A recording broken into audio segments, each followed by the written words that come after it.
शक्तिशाली देशको रूपमा चिनिने न्युयोर्क अमेरिकाको राजधानी न्युयोर्कबाट चाहिँ महिला दिदीबहिनीहरूले आफ्नो अधिकार, आफ्ना महिलाका सम्मान पुरुष तरको तलब पाउनुपर्छ, भोटिङ राइट पुरुष बराबरकै पाउनुपर्छ र अन्य अधिकारहरू पनि पुरुष तरकै पाउनुपर्छ भन्ने एउटा आन्दोलनको माध्यमबाट आफ्ना अधिकारहरू सुरक्षित गरे र त्यहाँबाट सुरु भएको आन्दोलन आज यहाँसम्म आइपुग्दा र त्यसै गरी सन् 1910 मा डेनमार्कमा पहिलो अन्तर्राष्ट्रिय महिला सम्मेलनमा नारी दिवस मनाउने घोषणा गरिएको थियो। संयुक्त राष्ट्रसङ्घले सन् 1977 मार्च 8 मा लाई चाहिँ आधिकारिक रूपमा अन्तर्राष्ट्रिय महिला दिवसको रूपमा घोषणा गरेको तथ्याङ्कले बताउँछ र 1977 देखि निरन्तर आज महिलाले आफ्नो अधिकारको लागि लडिरहनु भएको छ र त्यसले आज हामी त्यो लडाई कहाँसम्म आइपुगेका छौँ भने मधुबन नगरपालिका वार्ड नम्बर 4 को बेलुवा चौक माचर चौकको यो प्राङ्गणमा आफ्ना अधिकारका लागि महिला दिदीबहिनीहरूले मञ्चमा बस्ने नेतृत्वले हाम्रो विषयमा कस्तो खालको चाहिँ धारणा बनाउनु भएको छ त भन्ने विषय एकदम हौसिएर चाहिँ नयाँ पोसाक, नयाँ लवाई खुवाई र नयाँ रीतिरिवाजमा कला, संस्कृति, भाषा, वेशभूषा साथसाथै खेलाडी साथीहरूलाई चाहिँ सहभागी गराउनु भएको छ। बडगर्जीहरू, हिजोको प्रथा जोगाउने बडगर्जीहरू र समाजको विकृति र विसङ्गति हटाउने बडगर्जीहरू, चौकीदारजीहरू र समाजको अगुवा समाज आज मधुबनको चाहिँ 1 देखि 9 वडाका साथीहरू जो महत्त्वपूर्ण भूमिकामा रहनु भएको छ। जनप्रतिनिधिदेखि जो समाजमा निरन्तर विकासका लागि लडिरहने र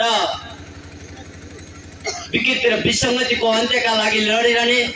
तर नेतृत्व नलिने र लुकेर बसिरहेको सभ्य समाज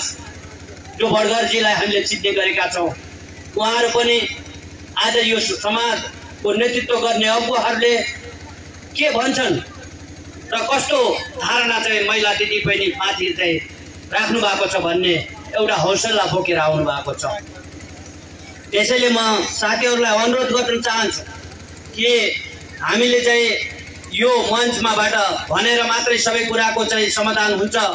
जस्तो मलाई लाग्दैन। महिलाहरूको नारी दिवसको रूपमा, यसलाई महत्त्वको रूपमा, एउटा चाडको रूपमा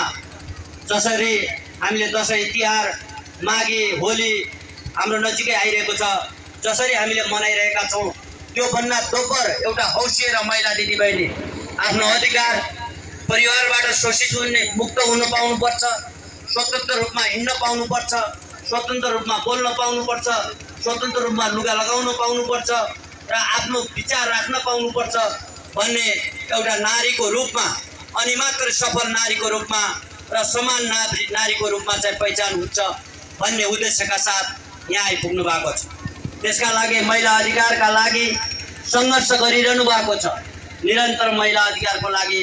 सङ्घर्ष गरिरहेको नेपालको इतिहास छ र म नेपालका ठुल्ठुला नेत्री हाम्रो मङ्गलादेवी सिंहदेखि अघि दिव्या कोइरालाको कुरादेखि अहिले आएर चाहिँ नेपालका ठुल्ठुला महिला नेत्रीहरूले पनि महिलाको अधिकारको लागि लडिरहेको हामीले समाचारमा र मिडियामा चाहिँ सुन्दै गरेका पनि छौँ। त्यसैले यो समानता, समान अधिकारका लागि, समानताका लागि सामाजिक र आर्थिक र राजनीतिक क्षेत्रमा चाहिँ महिला दिदीबहिनीहरूको चाहिँ भरपुर योगदान छ। तर उहाँले चाहिँ भरपुर योगदान गरेर पनि पुरुष बराबरको नेतृत्व गर्ने अधिकार पाउने कि नपाउने, अहिले पनि हामीले 33% संविधानमा व्यवस्था गरेका छौँ। तर महिला दिदीबहिनीहरूले यो 33%ले हामीलाई पुग्दैन, हामीलाई 50% चाहिन्छ र हामी पुरुष र महिला जनसङ्ख्याको रूपमा पनि हामी बढी छौँ। लुम्बिनी प्रदेशमा भन्यो भने करिब 51 लाख जनसङ्ख्या हुँदै गर्दा 22 लाख जनसङ्ख्या महिलाको छ र 22 लाख जनसङ्ख्या महिलाको हुनाले त्यसमा पनि मलाई लाग्छ महिलालाई चाहिँ हामीले चाहिँ 50-50% को रूपमा यदि अधिकार दिन सक्यौं भने हामी पुरुषहरू तयार हुने कि नहुने, नेतृत्व तयार हुने कि नहुने, यो विषय चाहिँ आजको विषय बन्नुपर्छ जस्तो मलाई लाग्छ।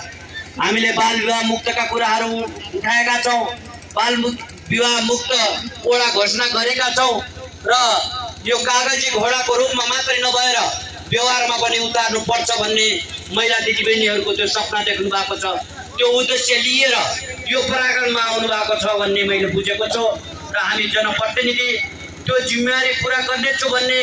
प्रतिबद्धताका साथ हामीले आफ्ना विचारहरू, आफ्ना धारणाहरू, आफ्ना सोचहरू सार्वजनिक रूपमा घोषणा गरिरहेका छौं र हामी तपाईहरुकै सहयोग गर्नका लागि, तपाईहरुकै आकांक्षा पूरा गर्नका लागि र पछाडी परेको समूहलाई अगाडि उठाउनका लागि जनप्रतिनिधिले कसम खाएको हुन्छ। क्रममा घोषणा पत्रमा पनि त्यो कुरा उल्लेखित गरिएको हुन्छ। म भन्दा पहिला मेरा वक्ताहरूले पनि यो विषयमा चाहिँ पूर्ण रूपमा चाहिँ जानकारी गराइसक्नु भएको छ र यी विषयहरूलाई पनि मैले तपाईहरुको बीचमा उजागर गर्न चाहे। समाजमा समान अवसरको रूपमा महिला दिदीबहिनीहरूले समान अवसरको रूपमा चाहिँ हामी कहीँ कतै पनि चुक्नुहुन्न भन्ने चाहिँ एउटा पुरुष तरको सम्मान पाउनुपर्छ भन्ने महिला दिदीबहिनीको आवाजलाई हामीले सम्मान गर्न सक्नुपर्छ। त्यो आवाजलाई हामीले कुल्चेर होइन, नसुनेर होइन र सम्मान पहुँचमा चाहिँ महिला दिदीबहिनीलाई पुर्याउनु छौं भनेर प्रतिबद्धता हामीले जाहेर गर्नुपर्छ भन्ने मलाई लाग्दछ।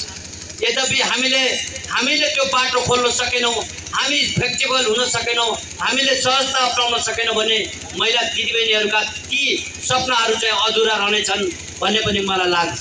महिला सशक्तिकरणको लागि शिक्षा क्षेत्रमा, स्वास्थ्य क्षेत्रमा, रोजगारी र नेतृत्वमा चाहिँ धेरै पछाडी परेको हामीले देखिरहेका छौं र अहिले शिक्षाको डाटा हेर्ने हो भने महिला दिदीबहिनीहरू धेरै अशिक्षित, अहिले पनि 15% महिला चाहिँ शिक्षा क्षेत्रमा पहुँच लुम्बिनी प्रदेशको डाटाले त्यो बनेको छ र अहिले बैंकमा चाहिँ अहिले पनि 38% महिला दिदीबहिनीहरू बैंकको पहुँचमा पुगेको अवस्था छैन र कहाँनेर समानता छ, कहाँनेर बराबरीको समानता छ भन्ने कुरा हामीले बुझाउन सकेका छौं वा छैनौं र संविधानमा व्यवस्था अघि नै लक्ष्मी नेपालजीले धारा 38 मा महिलाका अधिकारका व्यवस्था संविधानमा व्यवस्था गरिएको भन्नुभएको छ। त्यो सान्दर्भिक र ध्रुव सत्य कुरा हो, तर संविधानमा जति व्यवस्था छन् शिक्षाका मौलिक हक अधिकारदेखि, महिला दिदीबहिनीका मौलिक अधिकारदेखि, मजदुरका, किसानका चाहिँ मौलिक अधिकारदेखि यी विषयलाई चाहिँ हामीले बुझाउन सकिरहेका छैनौं, तर यिनलाई पनि बुझाउनु पर्छ भन्ने मलाई लाग्दछ।